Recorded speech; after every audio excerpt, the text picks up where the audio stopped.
ఇక్కడ చూడండి, ఇదే ప్రకృతి విచిత్రం.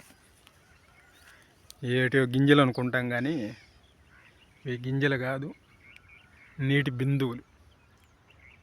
గడ్డి జాతి మొక్క మీద, కంకి మీద నిలిచిన నీటి బిందువులు ఇవన్నీ.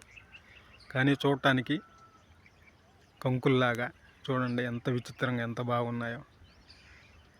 ఇవన్నీ కూడా నీటి బిందువులే, గింజలు అనుకోవద్దు. ఇవి గింజలు కాదు, నీటి గింజలు అనుకోవచ్చు. ఇవి నీటి కంకులు అన్నమాట. చూడండి, చాలా చోట్ల ఇలా ఈ నీటి బిందువులు గింజల్లాగా, కంకుల్లాగా తయారైన ఇదిగో ఇవన్నీ కూడా అవే. ఎంతో అదృష్టం ఉంటేనే కానీ ఇలాంటివి చూడలేము మనం. చూడండి ఎంత బాగున్నాయో, కంకుల్లాగా. నీటి కంకులు అన్నమాట ఇవి, నీటి గింజలు. అందుకే ప్రకృతిలోకి అప్పుడప్పుడన్నా వెళ్ళి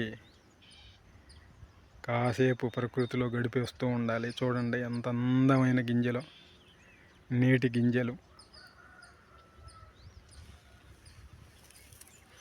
నిజానికి ప్రకృతిలో ఎన్నో అందాలు ఉంటాయి, కాకపోతే మనమే చూడం. కానీ మన బిజీ లైఫ్లో పడి ప్రకృతిలో ఉన్న అందాలు మనకి బయట ఎక్కడా కనపడవు.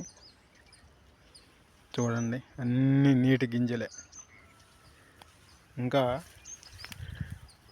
ఇప్పుడు ఇంకా మెరుస్తూ కనపడతాయి. చూడండి ఆకాశం ఎదురుగా పెడితే.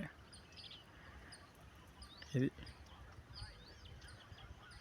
ఇక్కడ రకరకాల చెట్లు ఉన్నాయి, ఎన్నో మూలికలు కూడా ఉన్నాయి. అన్నిటి మధ్య ఇదొక విచిత్రమైన సంఘటన అన్నమాట.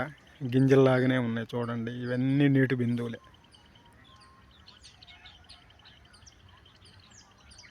చూడండి ఎంత బాగున్నాయో. వీచే చిరుగాలికి సన్నగా ఊగిపోతున్నాయి.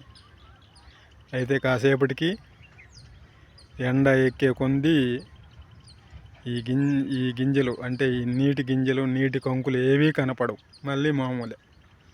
ఈ టైంలో మాత్రం ఇవి కనపడతాయి అన్నమాట.